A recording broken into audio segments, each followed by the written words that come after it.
Shut up and sit down. Bharatiya Samaj में कुरीतियों पर निबंध। कुरीतियां या कुप्रथाएं किसी भी समाज और उसके देश को कभी आगे नहीं बढ़ने दिया करती। धीरे धीरे वे एक दूसरे को देखकर जब जीवन समाज का अपरिहार्य अंग बन जाया करती है, तब उस देश समाज का मालिक भगवान ही हुआ करता है। रीति रिवाज और परंपराएं ही समय के अनुसार पुरानी और अलाभकारी होकर कुरीतियां बन जाया करती है। उन्हें त्याग कर ही मानव जीवन सहज ढंग से जी पाया करता है। न त्याग पाने वाले मनुष्य और समाज जीवन का बोझ ढोते हुए अपने लिए ही अभिशाप बन जाया करते हैं। सभी का भला इसी से हो पाता है कि इस अनवरत परिवर्तनशील संसार में समय के साथ बदलता जाए। नीरशीर विवेक से जो जीवन समाज के हितकर तथ्य एवं तत्व है, उन्हें अपनाकर विघटनकारी एवं अहितकर हो चुके तथ्यों तत्वों का परित्याग कर दे, तभी जीवन की धारा स्वच्छ होकर समतल पर बहती हुई सभी की प्यास बुझा सकती है।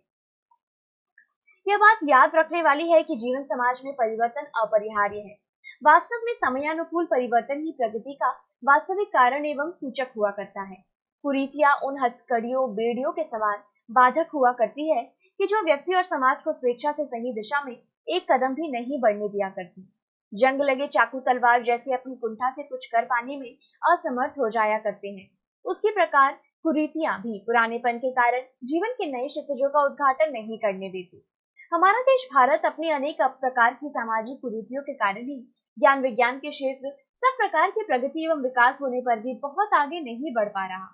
कुरीतियों से ग्रस्त मानसिकता उन्हें त्यागने के नारे अवश्य लगाती है, पर स्वयं त्याग की राह पर चलकर आदर्श नहीं बनना चाहती है कि हम तो जो के त्यों स्वार्थ साधते रहे, पर दूसरे हमारे लिए त्याग करते रहे।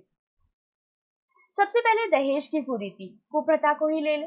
वर वधू को नया जीवन शुरू करने में सहायता पहुंचाने वाली एक अच्छी प्रथा मानवीय लोभ लालच के कारण आज एक विनाशकारी कुप्रथा का रूप धारण कर चुकी है। हम यह तो चाहते हैं कि हमें दहेज देना न पड़े, पर जब लेने की बारी आती है तो बड़े भोले भाव से स्वीकार कर लेते हैं। इसी प्रकार आज भी ऐसे लोगों की कमी नहीं कि जो यदि कहीं किसी काम आदि पर जाने लगे, उस समय कोई छींक दे तो थोड़ी देर रुक जाना उचित मानते हैं। यह नहीं सोचते कि जब छींक ही दिया है तो थोड़ी देर बाद वही सब करना शुभ कैसे हो जाएगा कि जिसका आरंभ करते ही छींक पड़ चुकी है। यह भी नहीं सोचते कि छींक जुकाम के कारण भी हो सकती है, पर नहीं, दो छींके एक साथ आ जाने पर अशुभ नहीं मानते, है ना कुरीति का ख्याल। इसी प्रकार ऐसे लोगों की भी कमी नहीं कि जो घर से निकलकर फिर वापस लौट आते हैं, पूछने पर बताते हैं कि बिल्ली रास्ता काट गई। भले मानस यह नहीं सोचते समझते कि बिल्ली एक घरेलू जानवर है, लोग उसे पालते हैं, सीने से लगाते फिरते हैं और साथ खिलाते पिलाते और सुलाते हैं। जब हर समय बिल्ली के साथ रहने से उनका कुछ नहीं बिगड़ता, तो कभी कभार तुम्हारी राह में आ जाने से क्या हो जाएगा? अवश्य हो जाएगा। वह यह कि भ्रम भाव में घर बैठे रहने पर काम की हानि, या फिर मनोवैज्ञानिक प्रभाव के कारण अनमने रहने से कुछ भी हो सकता है। दोष बिल्ली पर थोप दिया जाता है। और भी कई छोटी बड़ी बातें हैं कि जिन्हें आज न मान त्यागा जा रहा है या त्याग दिया गया है। जैसे आज अमुक वार है सो अमुक दिशा में नहीं जाना, आज मंगल पर शनिचर है सो तेल नहीं खरीदना है, न सिर पर ही लगाना है, दाढ़ी भी नहीं बनानी है, आज बृहस्पतिवार है सो कपड़े नहीं धोने हैं, आज एकादशी है इसलिए चावल नहीं चढ़ाने, आज शनिवार है सो काले चने ही बनाकर खाने हैं। आखिर रखा क्या है इन बातों में? वास्तव में कुछ भी नहीं। फिर आज तो इस प्रकार की बातों का ज्ञान और चलन ही समाप्त हो जा रहा है। अतः इस प्रकार की रीतियां कुरीतियां अपने आप समाप्त हो गई या होती जा रही है। कई बार इसके कारण भी कोई रीति बन या बना दी जाती है। छत पर पतंग उड़ाता पड़ोस का बच्चा गिर गया, तो अपना बच्चा जब पतंग उड़ाने के काबिल हो जिद करने लगा, कह दिया कि हमारे कुल की रीति नहीं है पतंग उड़ाना या अमुक काम करना। बस बन गई वंश परंपरा या रीति, जबकि वास्तव में कोई कारण है ही नहीं।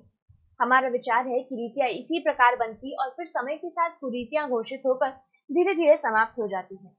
हमारे जीवन में भी यदि आज की वैज्ञानिक दृष्टि से इस प्रकार की बात है, कुरीति या कुपरंपरा है, तो हमें इसका त्याग कर औरों को भी वैसी बातों कुरीतियों से बचे रहने की प्रेरणा देनी चाहिए। तभी सहज सरल जीवन जिया जा सकता है। एक और हम अपनी बातचीत में अन्य कई प्रकार की कुरीतियों को भी त्यागने पर बल दिया करते हैं, पर दूसरी ओर स्वयं अपना आचरण व्यवहार तक वास्तव में बदल नहीं पाते। कितनी विडंबना की बात है कि अच्छी तरह जानते हुए भी कि मूलतः आज के युग में जातिवाद, वर्ण व्यवस्था आदि के भेदभावों का कोई महत्व नहीं रह गया। जाति और वर्ण अपने लिए निश्चित काम धंधे तो क्या, निर्धारित काम पर चल तक नहीं पा रहे, फिर वह जाने अनजाने कोल्हू के बैल बने उन्हें ढोए जा रहे हैं। इतना सब होने पर भी सवर्ण अवर्ण का रोना रोते रहना, नारे लगाकर सभी क्षेत्रों में स्थान आरक्षित चाहना कुरीतियों को आश्रय देना नहीं तो और क्या है। कुरीतियां वास्तव में आज हमारे भीतर विद्यमान सड़ गल चुके संस्कारों की ही देन है। इस प्रकार सड़ चुके मलबे को दूर हटाकर ही जैसे शरीर के स्वास्थ्य की सुरक्षा संभव हुआ करती है, वैसे ही जीवन समाज के स्वास्थ्य की रक्षा के लिए सड़े गले संस्कारों के कारण पल रही कुरीतियों कुप्रथाओं को त्यागना भी परम आवश्यक है। समय के अनुसार बनने वाली या बन रही रीतियों परंपराओं को ताजी हवा के सुखद झोंकों की तरह जब तक जीवन समाज में पदार्पण नहीं करने दिया जाएगा, किसी का भी भला नहीं हो सकेगा। अन्य कोई रास्ता हमें विकास की सामूहिक मंजिल तक नहीं पहुंचा सकता।